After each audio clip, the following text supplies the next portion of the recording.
Diane. And thank you everybody for joining us.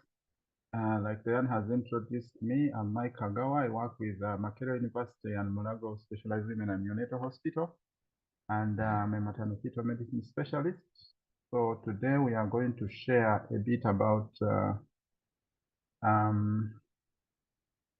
fetal testing. And I'm going to share my slides shortly.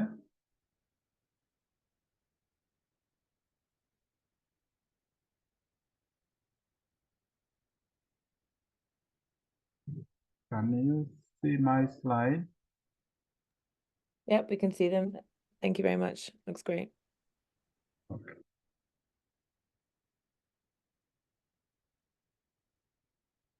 So see how we proceed.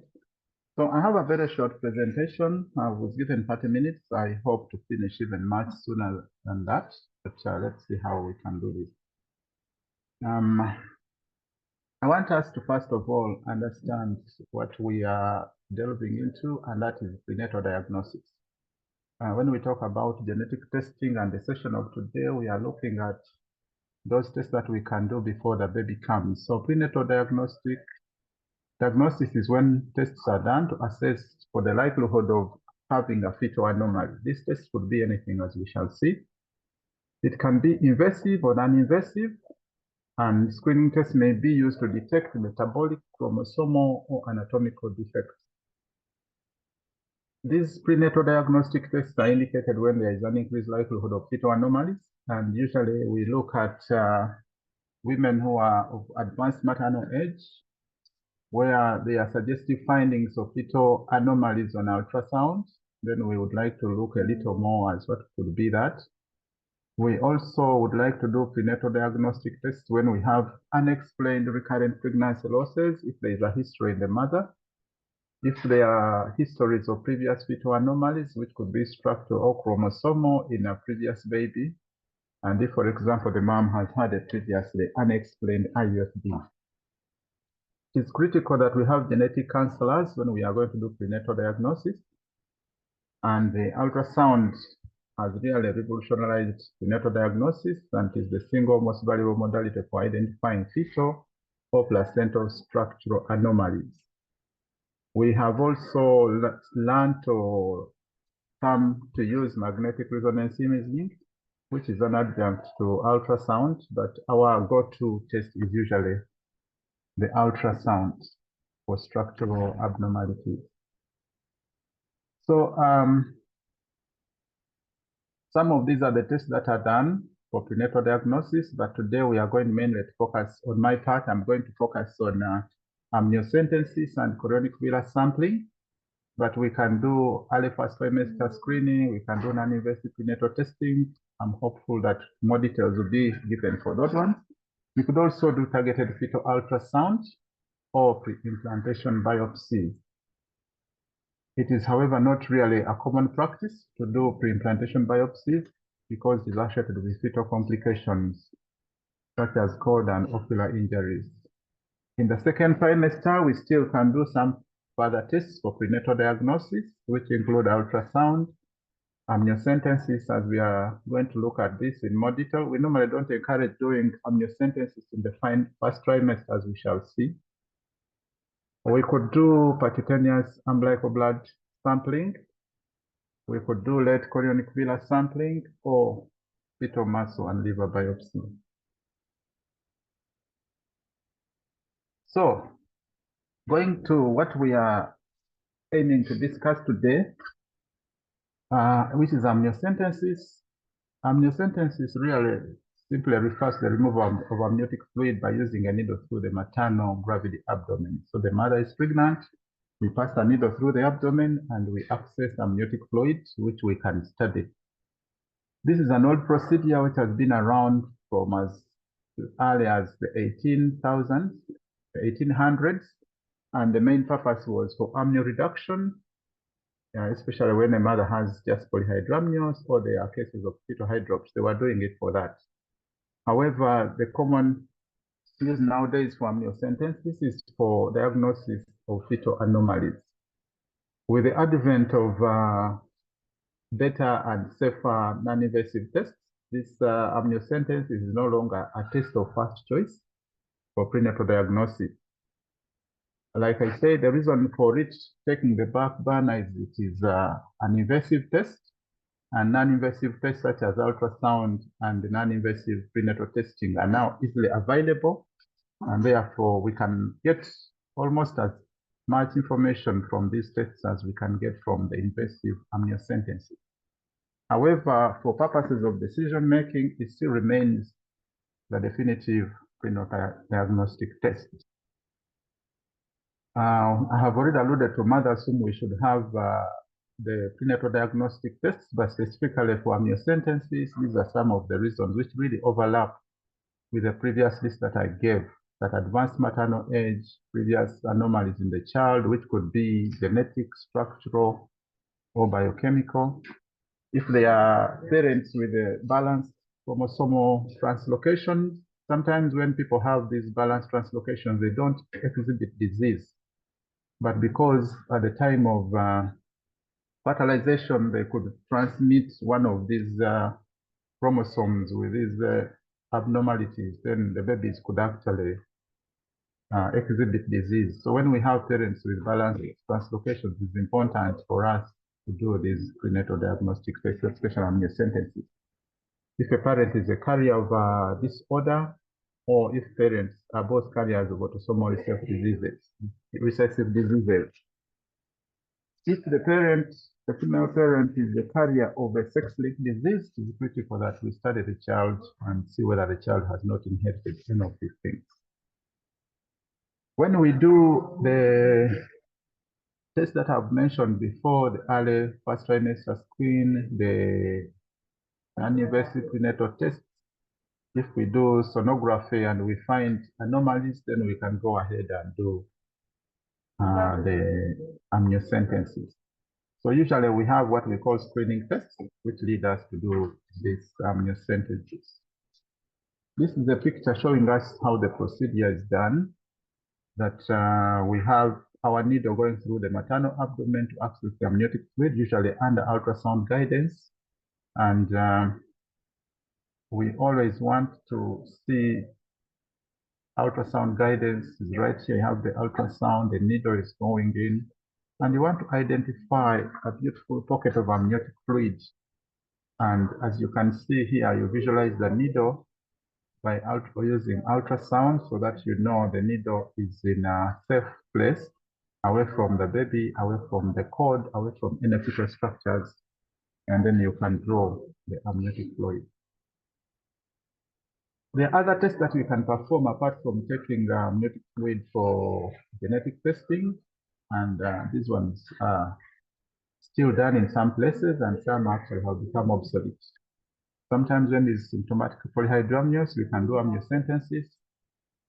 In cases of pain to pain transfusion, the last grand round, we learned that the basic treatment before you do the advanced procedures like laser surgery would actually be just amniocentesis, where you reduce the fluid from the baby with polyhydramnios, and that can improve the outcome.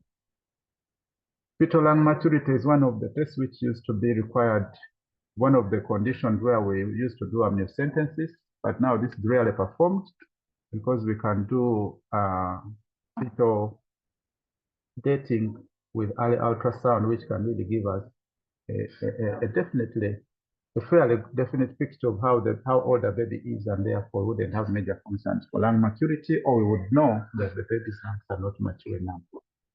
For fetal anemia, still, amniocentesis was one of those tests which would be done, but nowadays with ultrasound with fetal mid-cerebral artery Doppler ultrasound, which is less invasive and yet quite accurate, we don't have to do amniocentesis for that. For detection of neural tube defects, this was also one of those tests which would use amniocentesis, but nowadays with fetal ultrasound, like I said, it's really very good at structural assessment of the fetus, and we don't have to do this invasive test. For assessing hemoglobinopathies and alloimmunization, Again, the NIPT has come in as a non-invasive test which does a good job. There are times when people have done amniocentesis, rule out amniocentesis where the clinical picture is unclear, and times when we have to deliver medications like maybe blood transfusion to the baby in utero. There are technical considerations for doing this. We have to ensure sterility. We have to do pre and post procedure fetal ultrasound to ensure fetal viability. We have to weigh the benefits versus the risks before we perform amniocentesis, and we have to be mindful of the fact that there is a risk of vertical transmission of disease like HIV, hepatitis B and C. And then before we do the procedure, we need to be aware that there are contraindications, like if there is active skin infection on the mom, we shouldn't really pass the needle through that. If there are uterine contraction, we wouldn't want to do amniocentesis. If there are features of reduced amniotic fluid, we wouldn't want to reduce even further. An anterior placental position is not necessarily a contraindication because there are ways of going about that, in which case you could actually still get the amniotic fluid.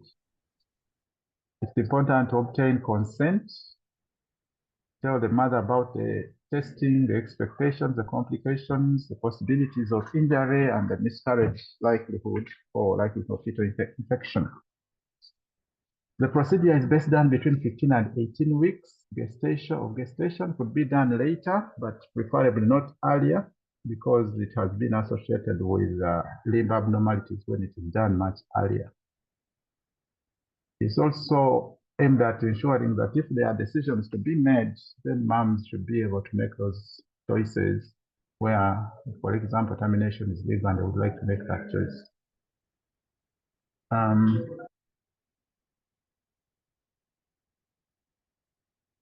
So let's look at CVS now.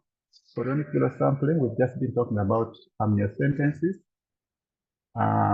This one is a procedure where we get small samples of the placenta, still aiming for prenatal diagnosis. It can be done much earlier than amniocentesis, and therefore it could even be done before the pregnancy is demonstrable clinically, and therefore if there are abnormalities and the mother has to make choices, she could do this more discreetly. We would like to delay up to 10 weeks, but there are certain times when spontaneous pregnancy losses actually kind of weed out those fetuses which are unlikely to survive, and therefore they are naturally spontaneously aborted. So we could really minimize the need for doing tests on those ones and creating more anxiety. Like I said, with amniocentesis, 2 early procedures have been found to be associated with limb reduction defects, and therefore would like to do it at the right time. There are contraindications, like for example, when there is maternal immunization, when there is an IUD, and again, when there is a risk of infection from mother-child transmission. So the procedure is done that you could use the transvaginal route, where the catheter is passed through the cervix and you access the placenta and harvest the placental tissues. Definitely all these are done under ultrasound guidance, or you could pass through the anterior abdominal wall and access. So it has to be done under ultrasound guidance. Here we see the transabdominal route where the needle is passing through the anterior abdomen and straight into the placenta. And then the transcervical route where we have the cannula passing through the cervix and harvesting the tissues at the placental bed. What tests do we perform on this? I guess my colleague is going to talk more about these ones, but when we have the samples, we could do fluorescent in situ hybridization test, which really detects chromosomes for aneuploidy in chromosome 13, 18, 21, and then the sex chromosomes. So we should be able to get results from these tests and know whether there are abnormalities there. But there are more detailed tests that can be done, like using the chromosomal microarray, which increases the diagnostic yield over conventional karyotyping. So we're using the chromosomal array, microarray, you can identify microdeletions and duplications, and it's also efficacious in identifying aneuploidies and unbalanced rearrangements. So just looking at these two and summarizing what I have to say, we've said that genetics can be performed on fetal cells which are obtained, and like I said, it is not a first-line approach, but we have the NIPT and the ultrasound, which can really detect both structural and soft markers for us before we now decide to do the invasive test if we have to make decisions. Otherwise, most of the time, you'll find the normal babies using the NIPT and the advanced fetal imaging to minimize the number of mothers who have to go through the invasive procedures. There are limitations. One is that you could have a failed TAP, especially when there are challenges with the chorion amnion membranes. There is also the risk of mosaicism, whereby the results you get do not reflect the actual genetic makeup of the fetus, because most of these could be placental cells. And if there is placental mosaicism, where the genetic makeup of the placenta could be slightly different from the genetic makeup of the baby, you could have false results, and decisions may have, if they are made based on that, they can actually lead to wrong decisions.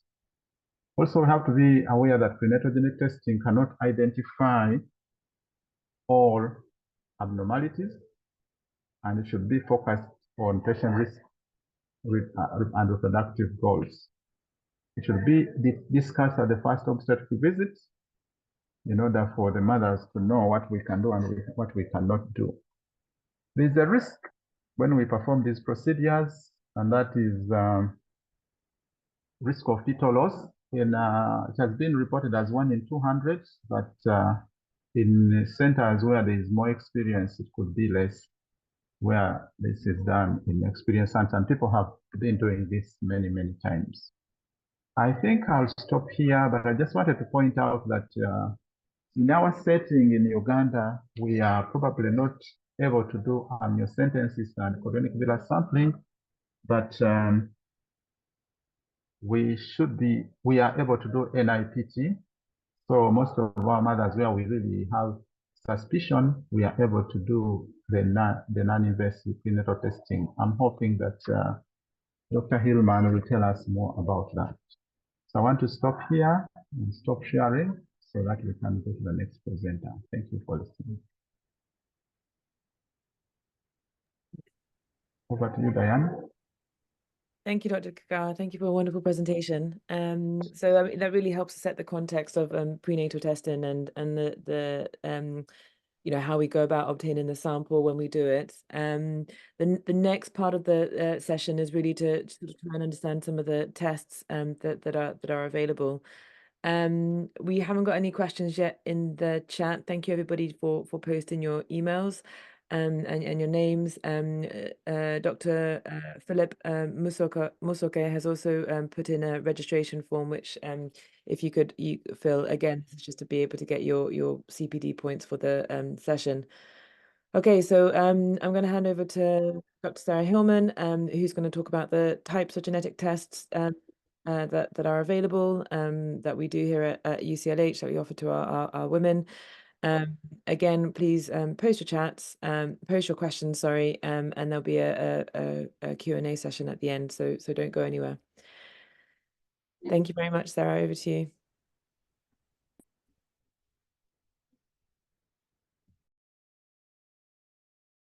Thank you very much. So I apologize in advance because trying to do a talk about all prenatal tests in 30 minutes is quite a challenge, but I will give it a go. And also what's really important, I think, for us to think about is what's relevant to your population and what you're regularly doing, because already the mention of FISH brings up some interesting points about what type of tests we're doing as first-line tests. I thought I'd set the scene just briefly. So I do a very interesting multidisciplinary prenatal genetics clinic every week, and so we see a number of cases from around the region where there's a presumed genetic diagnosis. So we're always thinking about what is the important features of the case and what the right tests might be to do. So we'll kind of use this in the context of a real case. There's a 36-year-old primip. This is an IVF conception, and she came to us really very early. So seen at the dating scan, I'm getting some feedback, where it was found that the fetus looked abnormal in terms of had an increased nuchal translucency. It was quite hydropic, really all over in terms of skin edema, but also was found to have very short limbs. You can see here actually that we do the combined screening test that uses biochemistry and nuchal translucency, and given that increased nuchal translucency, these risks came back as very high risk, with biochemistry that was unremarkable. And just some images. I mean, hopefully you can all see here that you've got significant increased edema all around the skin and body. But interestingly, these limbs are very small. There's also on a face profile an abnormally looking short chin or small chin. So even at this early stage, we talked to this couple and we were concerned about the diagnosis of a skeletal dysplasia, but you can understand that trying to give very specific prognostic or kind of information to couples about the long-term outcomes at such an early gestation is really hard. And this is where, when you have a confirmed genetic diagnosis, it can be really, really helpful. We did give them options at that stage, and also offered them a CVS test, which in the UK, what we do is we do it from 11 to about 14 weeks, just because of that risk of a limb reduction. And so in this situation, the couple actually opted for further testing. And I'll come on to exome sequencing in terms of in a few minutes about what that actually is. But in this situation in the UK, certainly for presumed skeletal problems, then this test, the exome sequence, has really come into use because of the high diagnostic yield. And actually, that test came back and revealed a pathogenic mutation. So that means that it was a likely causing or gene mutation that was causing the problem in the COL21A gene, suggesting a diagnosis of achondroplasia type 1B. And you can immediately see that we can be much more specific about the diagnosis because we have the actual condition. So we can go to the literature and look at what conditions like this present with in a neonatal or adult population to try and give parents a really true understanding of what the issue is. This couple wanted to continue with their pregnancy, and we support that always, if that's the choice. And so we, given that we had the ability in a really tertiary centre, made a plan about multidisciplinary sort of delivery and timing options. And what happened in this pregnancy actually was significant polyhydramnios developed, which is not uncommon when you see these skeletal problems. The head circumference was very large, and the edema was making that head circumference incredibly large relative to the gestational age. And there was also ongoing concerns, given the amount of fluid around the body, about how well that head could flex. So if you're thinking about delivery and entrapment, given the ongoing poor prognosis, then a decision in agreement with the couple was made. And what we did was an early cesarean section to minimize maternal complications, in fact, with a palliative care plan, and that baby died comfortably after 30 minutes after birth, which in this situation was how the parents had wanted us to manage. And we felt that it was quite a good example of sort of team working and understanding before birth about what was going to happen to prepare the parents. It's just really interesting because they can cause different types, and this is one of the caveats to genetic testing. Even sometimes when you do get a variant, you need genetic colleagues to be in the conversations with you, because actually you can see that some of these variants can lead to a different type of phenotype, which is physical presentation, but that's often due to mosaicism. So you then have to look at the amount of DNA that you're getting back from the sample and things like that, and make really quite informed decisions about how severe you think this presentation is likely to be. And again, working with fetal medicine specialists, we could scan and we could see that there was an obvious phenotype, and so we were able to be confident with our counselling. So I won't dwell on this, as our colleague before was very good at describing why you do it. We don't do it for maternal age anymore, just because if you look at the sensitivity of it in itself, it doesn't predict well enough about a chromosomal abnormality, and that's where the combined screening for us has come into play in terms of putting someone forward who's high risk to have further investigations. Obviously, examination, I've just mentioned to you why it's so important. We do sometimes look at biochemistry to guide us about things, particularly for us about the PAPA, and where we think it might be more placental rather than a genetic problem that's causing small growth, because the two can overlap. But we also counsel very carefully our patients beforehand about what would they do with the result and what the risks and uncertainties of that result are. So when we come to approach a situation, I think there's three things you can do. You can offer no testing, but counselling and support and further scans to try and help the couple with the pregnancy. We offer non-invasive testing. Now, there is, for us in the UK, there's a real emergence of non-invasive prenatal testing versus non-invasive prenatal diagnosis. So in the UK, we use non-invasive testing for the common chromosomes 13, 18, and 21. We use non-invasive prenatal diagnostics, and I'll come on to it, for things like diagnosing a hemoglobinopathy. So the two are different in that one is still a screening test for the common chromosomes, much like combined screening, whereas an NIPD now is a very specific approach to make a diagnosis for certain conditions. And we'll come on to the invasive testing routes, which you can only do at the moment through CVS, amniocentesis. So NIPT, you're taking mother's blood, but you're extracting cell-free fetal DNA.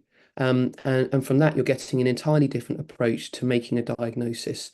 Again, NIPT is still called screening because when they did the studies, there were a few cases in terms of incorrect results, but it's a very, very accurate test for Down syndrome, so more than 99% accurate. And for Ehlers and Patau, similar, but slightly less accurate. The advantage of this NIPT is actually you can do it earlier than a CVS. So you can even, we'd say more reliably from 10 weeks, but you can do it from 9 weeks. It depends, the earlier you go, it's about the amount of fetal DNA that you will extract from a mother's blood sample.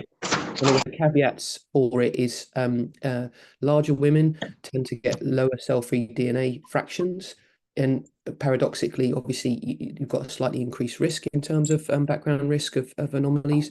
And so from that perspective, it's if you may get an uncertain draw, and you may have to repeat it. I am slightly anxious in those situations because it is possibly in populations that might have a slightly higher risk. So I'd have a low threshold to move on to offering them an invasive test if we got one uncertain result, but we do offer a second draw to try and get enough cell-free DNA. NIPD, however, is diagnostic. So in that situation, when we do NIPT and we get a high-risk result, we would offer invasive testing to confirm the result. With NIPD, we will not offer invasive testing. So it's not used in the same way. It is primarily a diagnostic test, and that's for the single gene disorders predominantly at the moment.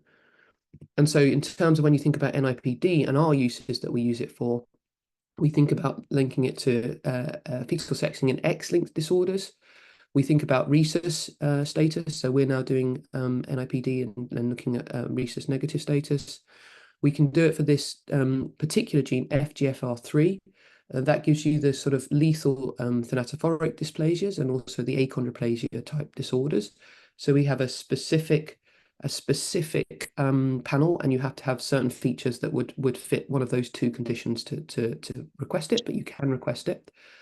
And then we can do these what's called bespoke. That means tailored to the patient. So we have we can do things that are paternally inherited. We cannot do maternally inherited at the moment because you obviously have the mix of maternal blood in there.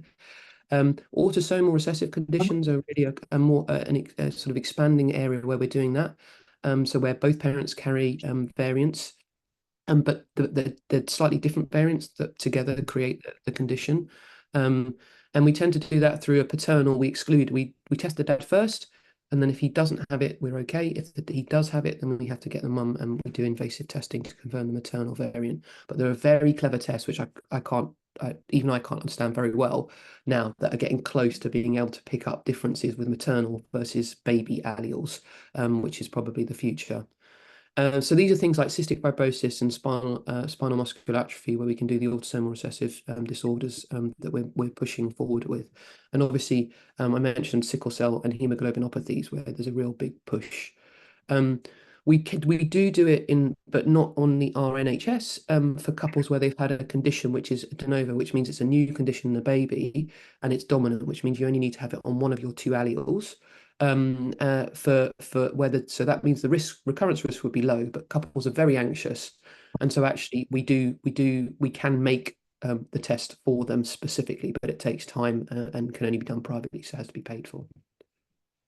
We generally think about doing NIPD if it will change management, because obviously when you've got limited resources within infrastructure, you need to think about why you're doing the test and what the implications of doing that test will be. So I come on to talking about the next type of test, which is when you've done an invasive test, then actually what type of testing you've got. And I know FISH was mentioned, which is for fluorescent in situ hybridization. We were using FISH, but now we're going, we as a first line for looking for trisomies, we'll use what's called QF-PCR. So the advantage are it's really a very quick turnaround time. So it basically takes a sample of the DNA that you extract from the amniocentesis. So if you've got amniocytes, you're taking fetal skin cells essentially from it. The CVS, obviously, you're taking placental tissue. And then what it does is it amplifies the amount of DNA it's got, and it attaches it or mixes in with some fluorescent markers. And so they will bind to that DNA. And if you've got the right number of copy number, then you'll get 2 peaks. If you've got a trisomy where you get 3, then you'll see that you get a peak in 3 regions. If you get 1 region at the bottom, you can see you can't distinguish, so you don't get a result. But you can basically use the amount of DNA that you're seeing and the peaks that you do to assess whether or not you think you've got an aneuploid in terms of this is used for us for trisomy 21, Down syndrome, Edwards and 18 and Patau's 13. And so you get that result really quickly, but it is a limited number of aneuploidies. And if there are small bits of fragments, it won't be able to pick it up. So that's QF-PCR. FISH does a similar thing, but it puts a sort of a label probe with all of it. So it's a limited number of things that you can bind to it, and it doesn't have the same reliability. It picks up maternal a bit more. So I think that's why in general we move towards QF-PCR, because it's a little machine that you can do in about 45 minutes actually if you wanted to, almost a bedside test. But obviously we send it to the laboratory for quality control. But we always then follow that up with what's called a karyotype, and the main difference with the karyotype is you have a limited number of cells. So rather than amplifying them with a machine and technology, you basically grow them and you culture them, and so you get an increased number of samples or an increased number of cells, and then you basically stain them. And they get this classic look that you've probably seen in books and things in terms of the chromosomes. And then you look under a microscope and you count. And so you can see very clearly here you've got an extra number at number 21. So you've got a Down syndrome presentation in terms of this feature. But it takes time. Mosaicism is a problem, and we didn't touch on it, but one of the small issues that you get between a chorionic villus sample and an amniocentesis sample is chorionic villus is placenta. So there is a risk that you will have what's called a placental mosaicism presentation. So you would get something where it looks like it's in the placenta and it may not be in the fetus. And so you may have to go on to offer invasive testing, because the implications, if it's wholly placental, are less than if it's in the fetus as well, in terms of mosaic result. As we quote about 2%. I think in reality it's probably a bit less. But the limitations with karyotype is it's only as good as the microscope resolution. So you will miss small imbalances or minor differences that you're looking. So when you look at these chromosomes, if there's a smaller difference, a change, say a missing bit or an added bit, you might miss those. So because of that, really new technologies have emerged, and they're emerging rapidly, in fact. But the conventional ones, and the ones that have been around for a while, and I think, in terms of most people have experience with, is the microarray. But I'm going to come and talk to you a little bit about where certainly we're moving in the UK towards, which is whole exome sequencing. And the reason to do this is because we know that whilst the commonest chromosome problems, 13, 18, 21, will pick up actually the majority of chromosome problems, there are a whole host of rarer genetic problems and when you see a baby that has structural anomalies, then the incidence of those rarer genetic problems increases compared to your background population. So whilst rare, if you select the right population to do testing in, then you will find that actually you get a much higher yield. And that really has enormous implications in terms of how couples then proceed with their pregnancies, and it gives them options in terms of what they would like to do next. For us, often it gives us options to refer to specialists and for couples to meet specialists in fields that they may be coming into contact lots when their child's born, and in fact, clinicians might be looking after these children for many years, so they get to meet them before they're born even. And so it's at the moment there are many more conditions that you can look for if you do invasive testing that can't be screened non-invasive. And I told you about cell-free DNA and the limitations with the NIPD test that you can do at the moment. There is a huge body of work looking at NIPD and evolution of how you test to look for some of those current areas that are not possible. But at the moment, invasive testing still has a significant role particularly where you see babies who have structural anomalies. CDA has lots of advantages over karyotyping because I mentioned that you can't see smaller changes. Often these are called micro deletions and duplications. Deletion, you delete a bit, you duplicate a bit. And also the other things people come across is sometimes an array is called an array CGH, a comparative hybridization. It's also sometimes called just CGH, or most people just refer to it as microarray. These are all the same thing, but I'll very quickly show you what actually it does. The difference is that, say, in the US here where you are, you may use a different platform. So the array is the same, but it may not cover as many genetic SNPs or as many regions of the genetic code. All arrays aim to cover the whole genome, but some at a much higher resolution or depth than others. And so what is important when you're telling somebody that they don't have a condition is knowing that it actually was on the array in the first place to look for it. Because the unknown unknowns, as it is, are the things that will catch you out depending on what array you're actually using. But we know in a background population, it can increase or have a clinically significant detection rate of about 2%.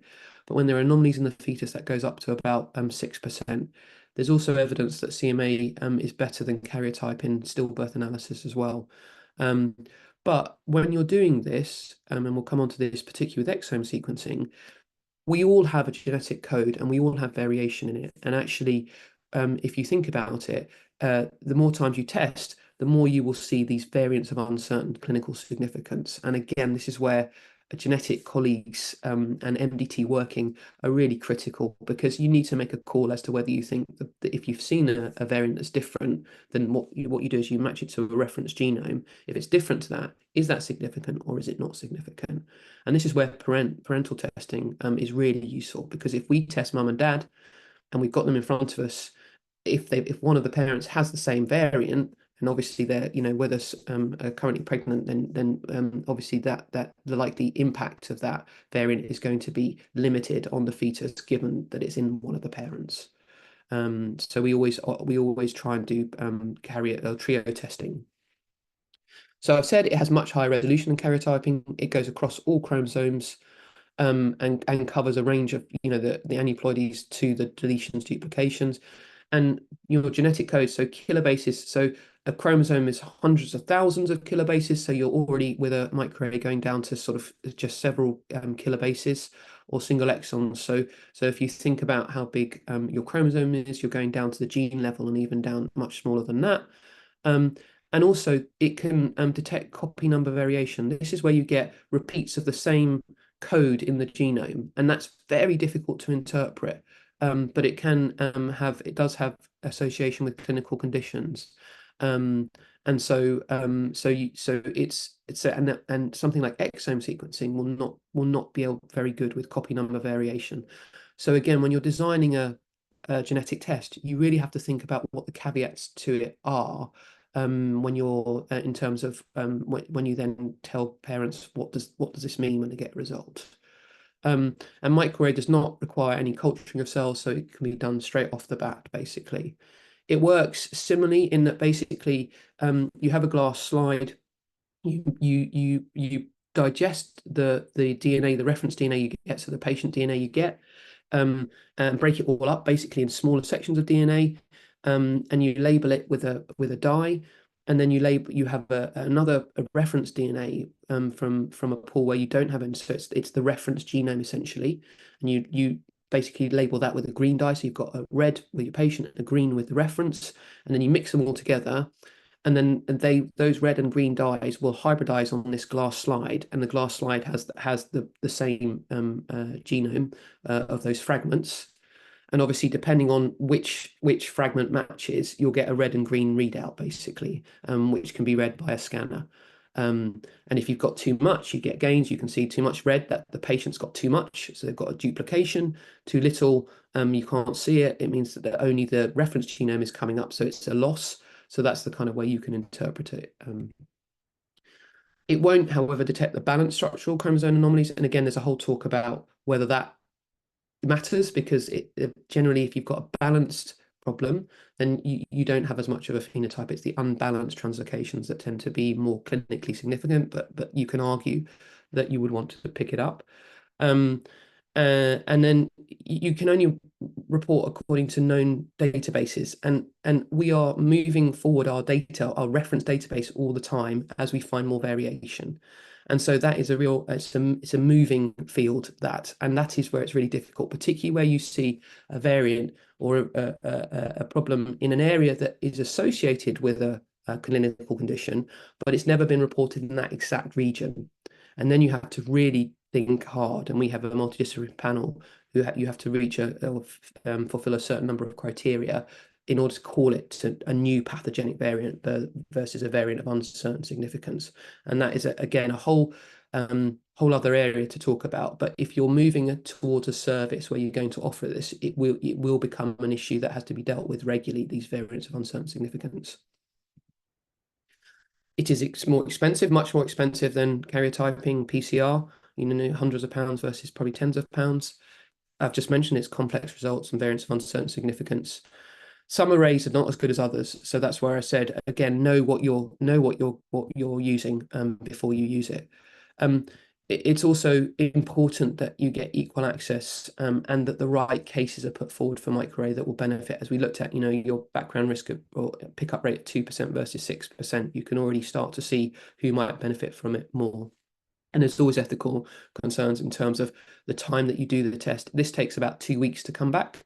So particularly if you're thinking about later terminations and things like that, then and particularly if you get a result of uncertain significance, or one where you don't know what the phenotype is likely to be, or there's many different phenotypes that might be the case, then you really do have to think carefully about the timing that you do the test, when the result will come back, and what the implications are for the parents. And we do discuss beforehand those scenarios, particularly if we're around that 24-week mark, in detail.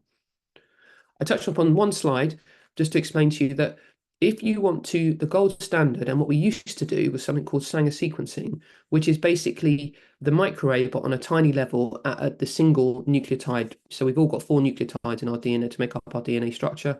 And Sanger sequence basically looks at the exact nucleotide sequence in the sequence of DNA that it's given by electrophoresis. This is great. It's very, very accurate. It takes ages. So we do this for targeted approaches. When we know where the exact mutation is, so for instance, if we're looking for the parents and things like, looking for known mutations, or if we want to confirm the mutation that we've seen on another type of technique, then we will use Sanger sequencing, but we'll buy probes that are near the bit that you want, so that it can just literally pick up the exact region within the whole DNA that you're giving it. if you were to do this for the whole genome, it would take forever. So it's not a practical technique to do a screening, but for targeted, it's the gold standard.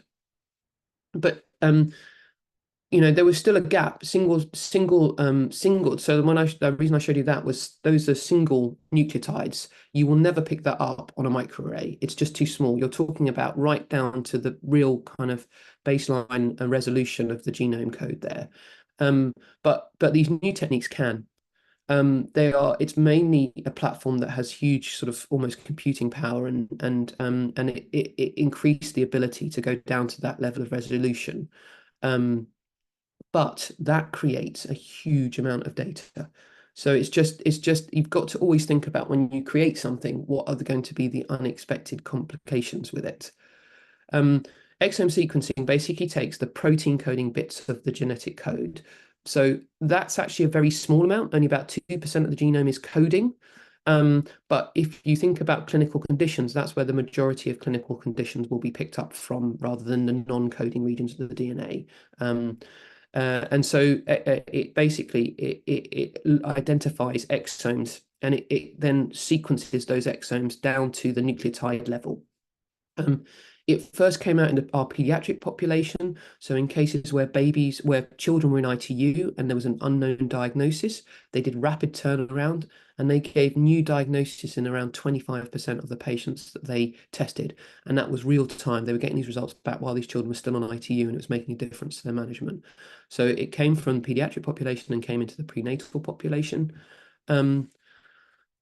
But it's the data storage facilities and the analysis, because what you do is you take all the exomes and then you have to reference them to the reference, and that's actually at the moment there's computer programs that will allow you to line it up, but human beings at the moment have to look at the implications and make a call as to whether these are pathogenic variants or so the data sets are much larger than have been kind of considered before, and we're in fact soon we're going to move to genome sequencing, which if you could, everything I'm saying now, you just sort of increase that exponentially, I think, with genome sequencing. So the major challenge for us is not doing the testing, because you can do an invasive test.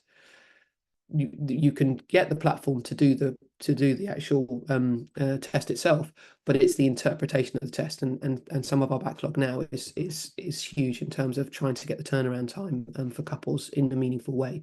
So we say that our exomes should be analysed within 2 weeks. 3 weeks is more normal, but you're already saying, and we have different strategies. We sometimes do it in parallel with our microarray testing if we really think the exome is going to be where we'll get the result, but often we will have to do the first test, get the microarray test back first, and it would be a negative microarray that would allow you to be to have the exome test started. So there can be quite a delay to things. So it must talk to the parents about these limitations in terms of timing and things. So just really summing up, ethical considerations. There are new technologies are emerging all the time, but new technologies don't always mean you should just do them. You do have to really think about what populations you should be targeting. So for exome sequencing, we have a really specific criteria that mean that you can be considered. And in fact, then before you get exomes, you have to be put before a panel that agree that your approach is correct, because exomes, so microarrays, hundreds, exomes at the moment are thousands of pounds to do. The costs are coming down all the time, but they are, considerable costs. And you need to know that your yield is going to be appropriate. If you, like I said to you at the very beginning, if you do skeletal dysplasias, your yield is up to 80% in the right hands for a new genetic diagnosis that explains the condition. But if you do it for things like increased nuchal translucency or ventricular megally, then your yield is not appropriate. So that things like that would not qualify. But as we know more, also that criteria change, and also as the reference genome changes and mutations become pathogenic, there is the caveat that we do sometimes, and we have had it, where we didn't make a diagnosis, the variant wasn't pathogenic before the baby was born, and then was classified as pathogenic after the baby came out, and where you had a phenotype you could correlate. We've also had things where we've actually made a variant pathogenic, during the course of the pregnancy, which is so it's a really dynamic field that moves quite a lot, even while couples are pregnant. And on the flip side, you have to think about how do you convey that type of information to parents. It's very complicated even for the clinicians. And then you're trying to explain to parents what the caveats are and what might change, or what we don't know that might change after their child is born. So there's quite from that perspective. There is this, again, I come back to equity, that we need to start with basics, and people need to have access to the common, the tests that provide the most results before we start jumping to exome sequencing. But in some populations, you will see exomes become a first-line test for the worried well and low-risk populations, and that opens up a whole host of problems in terms of the variants of uncertain significance, particularly with structurally normal-looking babies on ultrasound. There is a question as to who provides the interpretation of the data. Should it be fetal medicine specialists, just geneticists, together? We always do things together. We find it much more helpful. And things like insurers, there's questions that come up. When you do exomes, you get things like BRCA mutations coming up. Should we be telling parents about secondary genetic findings that will have a bearing on their children in later life? You're also doing the parents testing as part of the trio testing in exomes. Should we tell the parents they've got risks and things like that? At the moment, we do not, but ethically, it's something we need to be considering. So those extra findings really complicate, things. They can be better for patients, but they can also add complexities. And I thought, again, I'd just finish very quickly on another case, just to bring your minds back to thinking about the patient and what tests are right for them. This was a case of actually a woman who had a baby before with a normal birth. She had a low-risk screening test for Down syndrome, but was referred from her local hospital because of what they thought was query and abnormal facial profile. So fairly non-specific, but these are the kind of cases that we recommend come straight to our genetics clinic, because again, one of our key ultrasound approaches is obviously top to toe, but we look really carefully at the face. We look really carefully at the hands and feet when we're doing these, because we made a number of diagnoses from those findings. So we saw at UCH, we agreed, we thought there was mid-facial hyperplasia, but we also identified within the bones there appeared to be this epiphyseal stippling, and the humerus was shortened. So you can hopefully see a little bit here in terms of slight micronathia, in terms of the slightly unusual facial profile, just makes you stop and think and try and get some really good images to just work out whether it's true or not. Micronathia is difficult, but what's more striking here is the mid-facial hyperplasia. So you can see it just doesn't look in the way that you would expect to see that there. And again, we use things like 3D. It's quite helpful. It doesn't show up very here because of brightness too much, but there's very subtle stippling that's going on, and the measurements, and that humerus was small. So we thought that this might be a chondrodysplasia, and we offered an amniocentesis to look further for that. So this was humerus was small, made the baby a little bit small, not hugely small overall, and then a couple of other features that weren't quite right. So we did offer amniocentesis in that situation. We got a normal karyotype and array back, and then when the couple was seen with us with genetics, and we decided that what the best approach would be, given that we had this provisional diagnosis, we do targeted. So we actually did Sanger sequencing in this situation, and we did come up with a result which was an X-linked chondrodysplasia punctata, which with the stippling makes sense, and the short long bones, and the facial features, which actually has a more complex prognosis. And the couple was seen by the specialist over at Great Ormond Street, and after extensive counselling, they opted for a termination of pregnancy. In fact, I think this is something that wouldn't have probably, that sequence of events wouldn't have happened if we hadn't gone for this further testing. So just in conclusion, hopefully I haven't overrun too much. Microarray does increase your yield of genetic diagnosis in the presence particularly of fetal anomalies. There may be a better focus test if your ultrasound findings already suggest a diagnosis. The microarray has advantages to the conventional karyotype because it goes down to an individual gene level, and so it's always, if you're thinking more widely than just the classic chromosome problems, then think microarray. But it is limited by the reference population it uses. So it's important that you think about what array you're using and what reference population it's referencing to. there are a number now of microarrays that are more population specific. It's a really important area. What looks normal as a genetic reference population in the UK is very different to Uganda, for instance. Certainly, it's different to India, where I've been working quite a lot. And there's less evidence in different populations. Variants of unknown significance. We've talked lots about proposed problems. Exome sequencing has the power not only to detect known but also novel disease mutations, and so is a powerful tool, but with caveats, because data generated is huge, and there are ethical and cost implications for generating such data.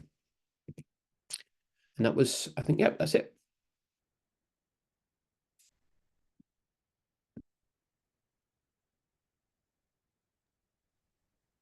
Thank you, Sarah. Thanks for a great presentation. As I said, as you said at the beginning, it's a huge undertaking to try and cover all of the genetic tests that you are available and can be offered during pregnancy. So thank you for doing a great job, and indeed thank you to both of our speakers. So just again, two things to point out. Dr. Philip, if you could kindly post the registration link so that the delegates are able to register and get their CPD points. And number two, if you can kindly fill out the feedback form, that would be great before you go. But I'm going to hand over to the floor now, because I think this is the most valued part of the session, where you have the opportunity to ask questions, bring up cases, anything really, just to make sure you get the most of the session. So I think JP, you have your hand up, so I will hand over to you to ask your question. Yeah, thank you very much indeed, Diane. My question is just to have a comment from either Dr. Mike or regarding the quadruple test. In cases where we've done a nucleotranslucence and it's out of range, how accurate would be a quadruple test in identifying or diagnosing some of the genetic anomalies? I have a patient who she's a 26-year-old. She's a prime gravida. We're about 13 weeks. She presented to me at about 8 weeks when she was having threatened abortion. So she presented with PV bleeding, a funneled cervix, and we managed her on progesterone supplementation and put her on antibiotics. And we managed to hold the pregnancy till now. But when we did a nucleotranslucence, it had increased by 0.6 at 13 weeks. And we made another repeat, and it gave us a cystic hygroma. And we are trying to counsel this mother on the best way forward. Of course, we are trying to look at what the possible prognosis for this baby would be. She's very keen on maintaining the pregnancy, but also we are trying to say maybe at some point we'll run a quadruple test. It would be very good to get any comment from Dr.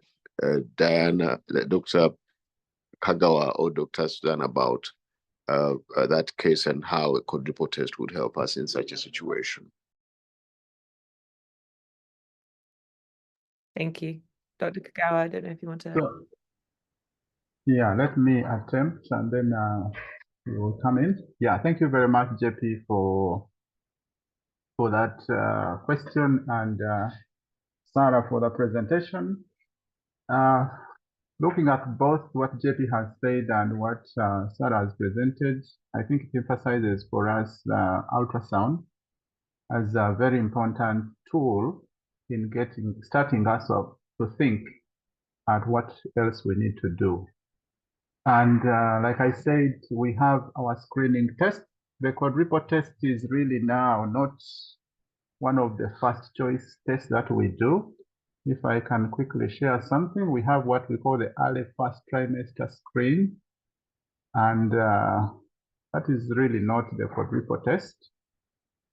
And it could be quite helpful for us to detect these other ones. And what we are really interested in is looking at just those 3 markers.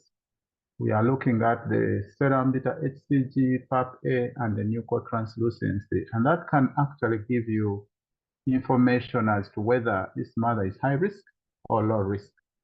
And these are really should be available in our setting before we go to the detailed test. And if this one gives us a positive test, which means the risk is increased, then we can go to the NIPT and still look at what this can tell us.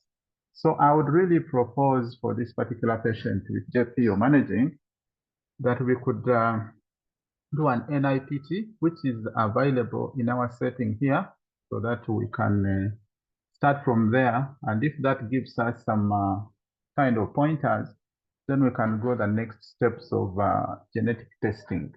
But I would propose that that would be the approach for now, for us to help this mother. Thank you. And we could get some additions from my colleagues. Thank you, Dr. Kagawa. Sarah, any Yeah, I was going to say we would, if there weren't the complicating features of sort of risk miscarriage and bleeding before, we would probably go with certainly with a hydropic presentation, with a offer of invasive testing first, and definitely a microarray. Because if you look at it, if you look at the yield there in that situation, then once you've got a normal PCR and microarray, there's only about a 10% residual risk of a sort of genetic problem. And what we would follow that up with is a detailed fetal echo, because the majority of our other increased nuchals fall into the kind of into the cardiac anomaly spectrum, which you might not pick up at 12 weeks.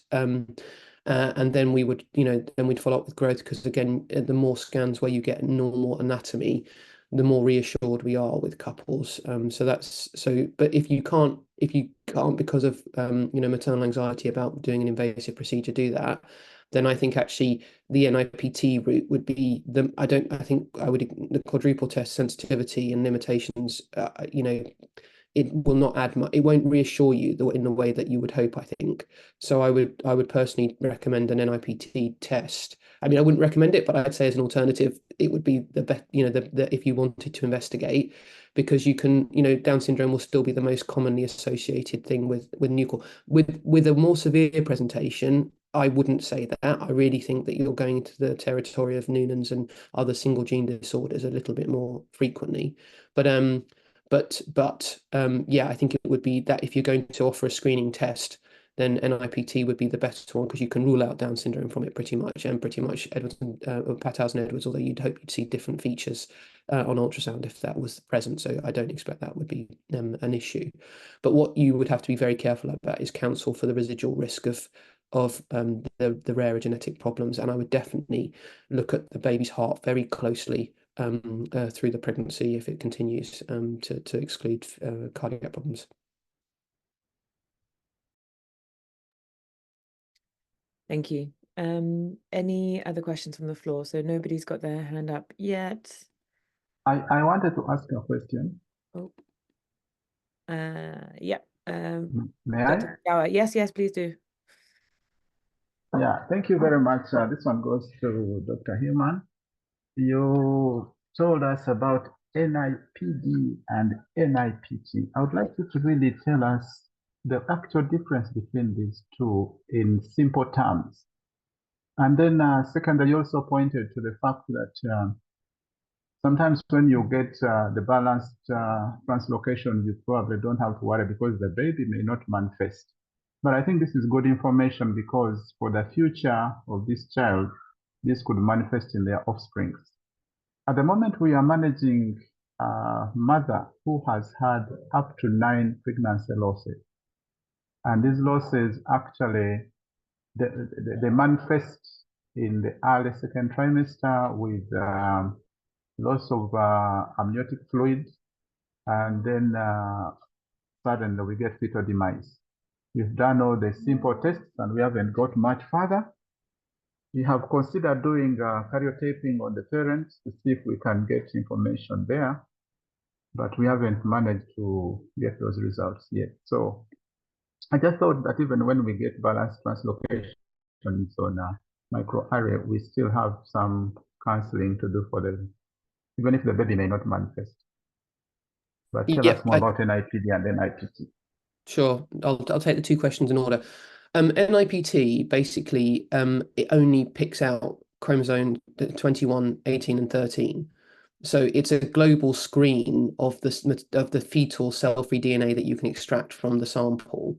And it's the assays and things are already set up.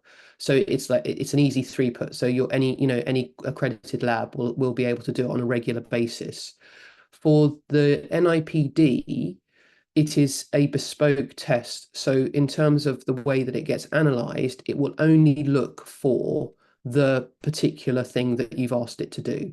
So if you're talking about cystic fibrosis, it will only look for the cystic fibrosis mutations or spinal muscular atrophy, for instance. And for parents where we're doing it for the known inherited mutations, then it literally will just look for that mutation. So we have to order the primers that are the sections that are next to that bit of genetic code. We have to either make them ourselves or we order them, so that we then have what's a bespoke test for that. So sometimes we have a bespoke test that it's just for one family. That can take several months to make, actually. Sometimes the really difficult ones. So NIPD, it is a test that you would only order if you knew essentially what mutation you were looking for. And it's specific to much smaller regions of the genetic code than looking for trisomy 13, 18, 21, which are aneuploidies, which are whole chromosome, basically, in terms of whole allele additions. So from that perspective, it's a different approach. And because it's so targeted, it's much more like the Sanger sequencing accuracy result. We do not repeat NIPD, so it's diagnostic in its nature, because it makes a specific diagnosis in that sense, but more importantly, it doesn't need to be repeated as a test because of the assurances, the quality control standards from our lab. Now coming back to your second issue, the reason I said that balance, when I've done a few talks and talked to a few people about this, in terms of in a structurally normal fetus, what does a microarray result come back with? And more often than not, it comes back with potentially a balanced result. And so one argues, in terms of the clinical significance, the reason you're doing the prenatal test is presumably because you have a concern about a prenatal condition or an early presentation. And it's important to find a carrier, a balanced status, but it probably has bearings for later on in life. And so there's an argument for whether you should be doing that once the baby's born, if you suspect it, just in terms of managing them for future management, rather than it changing the management of the pregnancy. So absolutely, yes, if you find it, we have to treat it.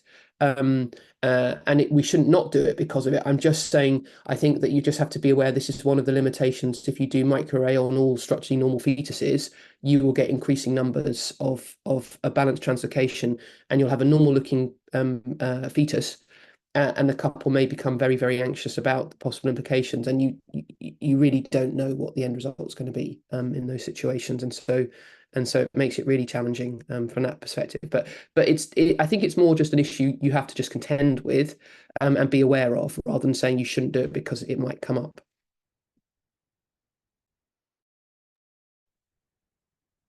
Thank you very much. Okay, so I'm going to hand over to Dr. Castro, who's the next person to ask a question. Hi, thank you very much. This is Castro. I'm an obstetrician in Kampala, Uganda. I had two questions as well. One is there a relevance of doing PAP-A, the triple test, the screening test, NT, PAP-A, and BTHCG in first trimester, if you can get the NIPT done? So in the UK, do you do both or you do one? And I know there are implications of the NHS, what funds what. The second question is, have you had any advances in the NIPD for sickle cell disease? Because in our setting, it's one of our risks, it's one of our burdens, and we have to go through invasive screening now for diagnosis. We're not sure if there is some new technology for non-invasive prenatal diagnosis for the fetus. Thank you. Yes, so in the UK, we don't offer low-risk screening, low-risk women, NIPT as a first-line test because of cost. And also the number of false positives you'd get mean actually they modelled the number of invasives you'd have to do, and it didn't look like it was a cost, not cost, you know, in favour of doing it. However, that's still up for debate. But many women are having NIPT as a first-line test privately themselves earlier than they come to see us for the combined screening test. And in that situation, we do offer them the PAPA of the combined screening. We do not repeat the combined screening because it's less accurate and often creates anxiety. But we do the PAPA because the PAPA guides us in terms of later growth problems and things like that. And so we find it's a useful measure. We now do preeclampsia screening, so it's part of that. So we you know, there is definitely an argument about what should be your first line screening. In the UK at the moment, it's combined screening first in low risk populations. Women now who've had a previous history didn't used to qualify directly for NIPT, but they do. And women who have a high risk combined screening go on to get offered NIPT in our setting if they have a structurally normally looking baby. So that's yeah, it's a cost issue. If you you know, if you were saying what would be the bet, I think personally everybody should be offered NIPT, and we should do PAPA, and that would be the best screening we'd have at the moment. But there are limitations to that with cost. The second point, yeah, it's critically important. Sickle cell NIPD for sickle cell disease is around the corner, is the answer. So it's currently being tested. But I think certainly in the next, probably within the next 5 years, we'll be using it in the clinic, and hopefully then the rollout means it will come to everybody. Yes, yeah, it is around the corner. Sickle cell diagnosis through NIPD, which, you know, will be a huge breakthrough in terms of for couples, and to not have to go through invasive testing routes. And because we've been doing, obviously that's been our mainstay. And we're still using invasive testing to diagnose sickle cell disease in fetus, but hopefully not for much longer. Yeah, I wanted to just add something to what you just shared. As far as the first trimester screen is concerned and the NIPT, yes, the protocol that you have described is, I think, what most centers use.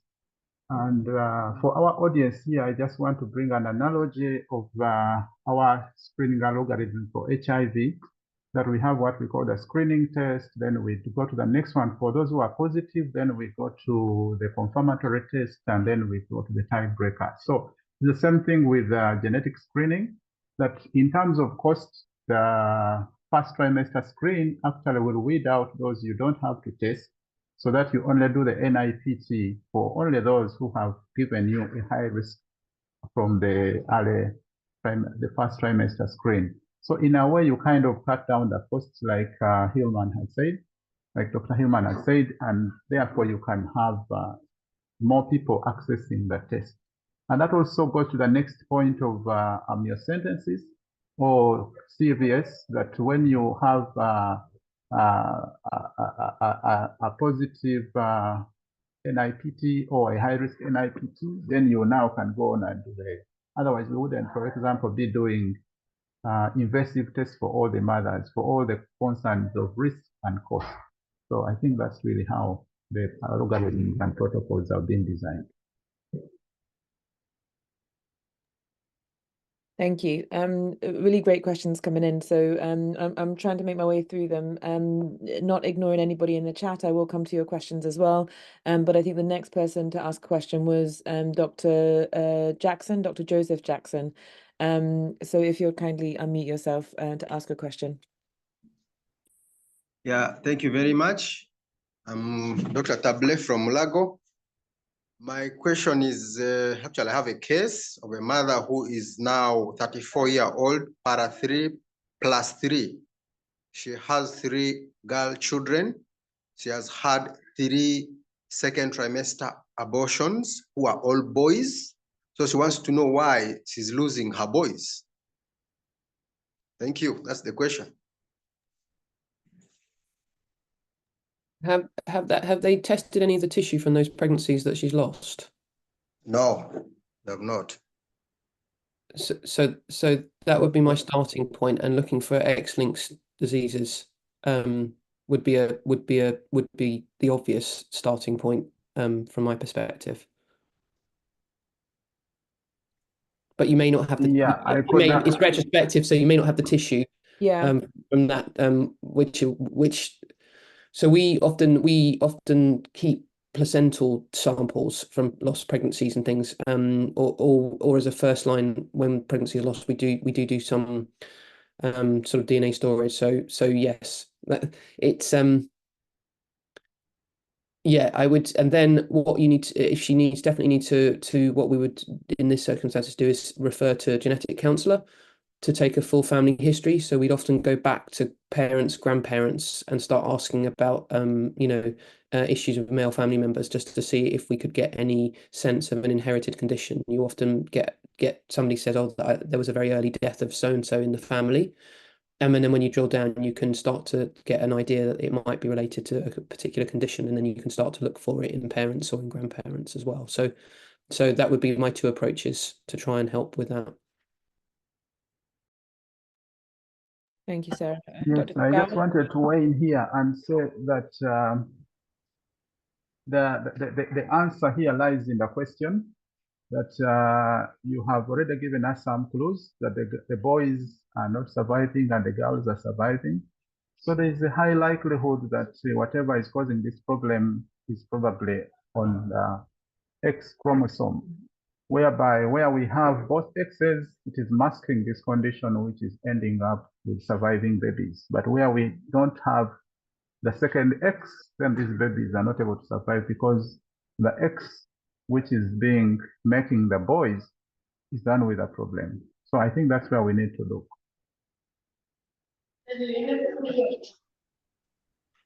Thank you for answering the question. I hope that gives a little bit of a understanding as to what might be happening with this poor woman, Dr. Jackson. So Anna, before I come to you, there was another question from the floor. So if I can ask Dr. Othleno Jackson to unmute to be able to ask his question. I'll unmute you if you're not able to. One moment, let me find your. Thank you, Doctor. There you go. My question is, we got a 17-year-old, a prime gravida. She came with the complaint. So she was 6 months pregnant and she fluid for around 4 weeks, of which she suspected to be amniotic fluid. For within these 3 weeks, she started feeling abdominal pain. And when she came to the hospital, they did scan. However, the first thing they saw was the baby was having cystic hygroma. And due to the lack of amniotic fluid, they couldn't go ahead to analyze the other things because the fetal parts were already disintegrated.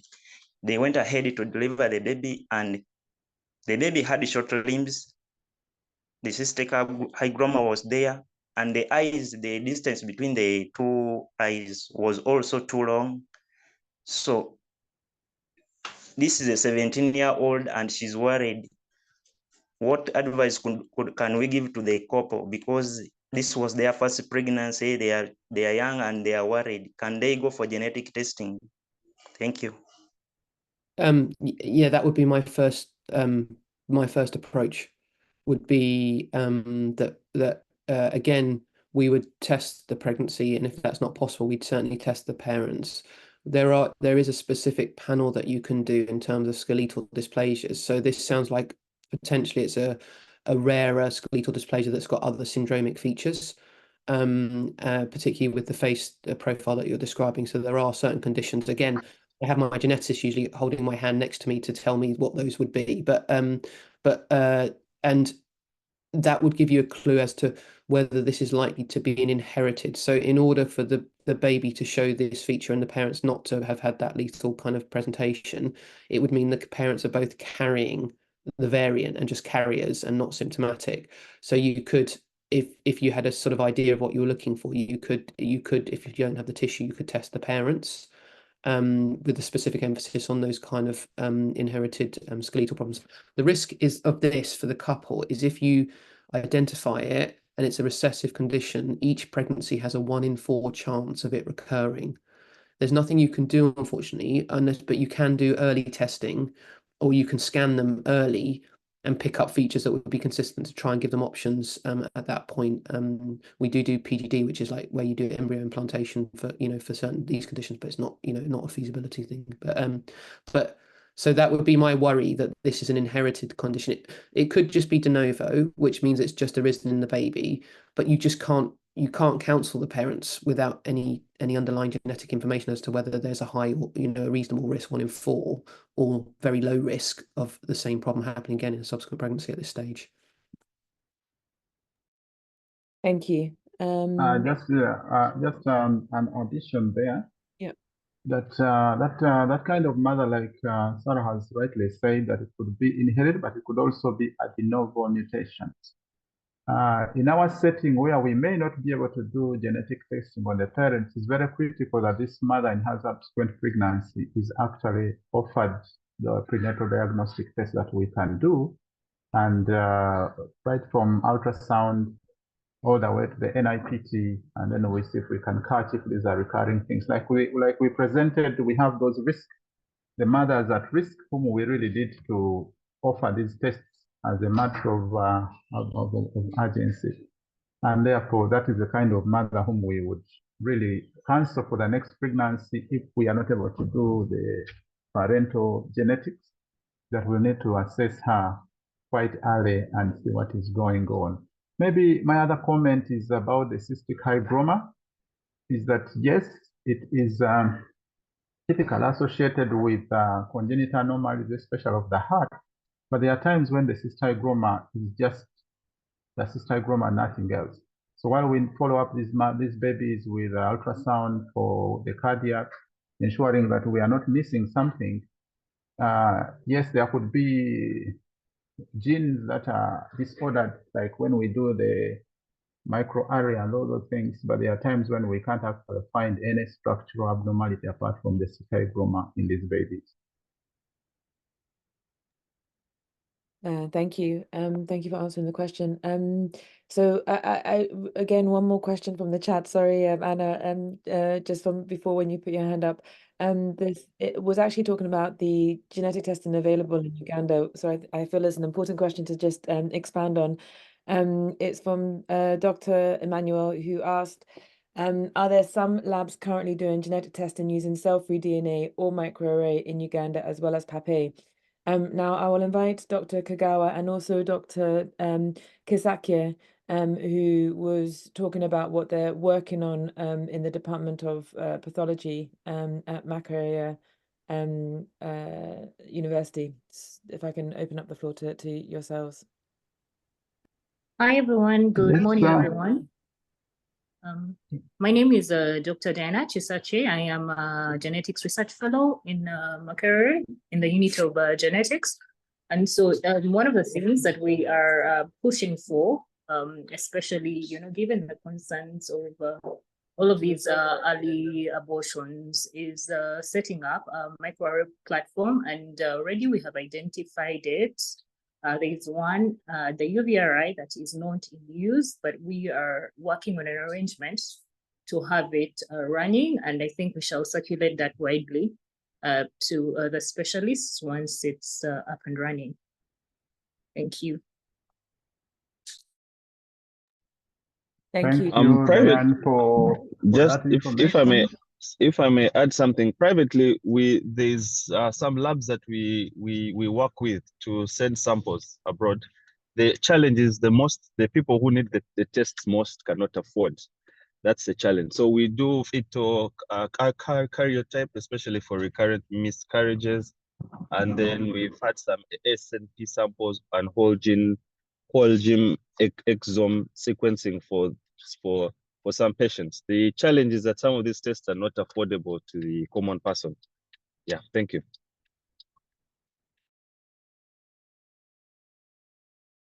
In terms So if of I could availability, respond, sorry.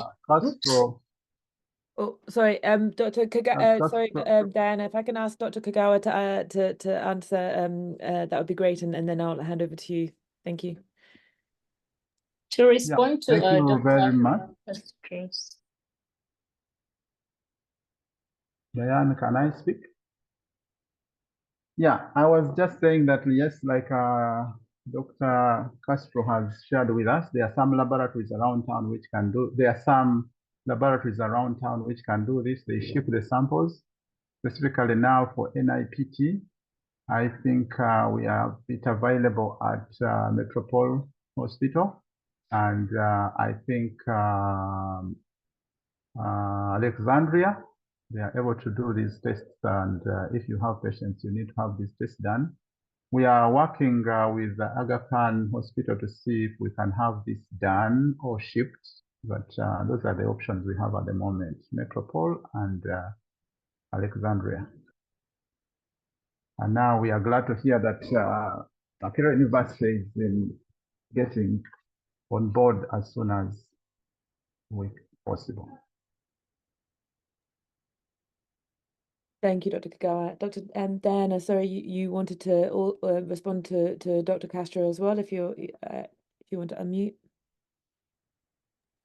Thank you. So I typed that in the chat. We are hoping that at least for chromosomal microarrays, we could get that subsidized down to 800 if we can do it locally. And then subsequently, we can look at other panels, in collaboration with other geneticists in South Africa. And we hope we can find a way of really subsidizing these costs through partnerships.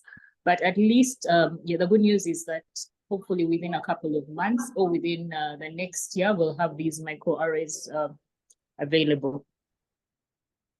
That's fantastic. Fantastic news. So please keep us updated using this forum. That would be great. Sorry, Anna, did you want to? I'll open up the floor to you. Yeah. Thank you very much. Great questions, great answers. I wanted to ask a specific question. I mean, we sometimes come up with this in the UK. Is women who are HIV positive or hepatitis B positive, and what we can do in terms of invasive testing. Is it safe to do it? How do we counsel them? So maybe Dr. Kagawa can answer that, and Sarah Illman, you might be able to answer that. I don't know what the usual sort of plan is, but it would be very useful, I'm sure, for people on the call to find out about that. Maybe I could start by saying that we worry about mother-child transmission when we have these conditions, like HIV, like hepatitis. But usually this is a concern when we have not reached the viral suppression. Where we have viral suppression, maybe the test could be safe, but I would like to hear from Sarah in terms of practice. That is my theoretical perspective. Yeah, so we screen before, so we ask for the status of hepatitis and HIV before we see a couple if we're considering invasive testing, and then we look at viral load. And so if we have someone who has a very low viral load, then certainly for hepatitis, we would offer testing. Often, I mean, we do a more considered discussion from that perspective in detail, and we can't exclude it 100%, but actually our evidence shows it's very low rates of transmission of vertical transmission in terms of from a procedure alone, as long as it's uncomplicated. So we would offer couples invasive testing when they've got low viral loads. If it's a high viral load or they've had to start treatment, then we might consider the timing of testing. And I think we need to be a bit more cautious there, but we inform our neonates just in terms of then thinking about prophylaxis for babies for things like hepatitis B as well. So we sort of take a joined up approach, but it certainly for us wouldn't be a contraindication. It just, the threshold for offering the test is higher in terms of we need to, so particularly when we've got women at risk of sickle cell, we got 1 in 4, for instance, then we would think that risk of the fetus being affected outweighs the very small, more theoretical risk that the baby's likely to get hepatitis, for instance.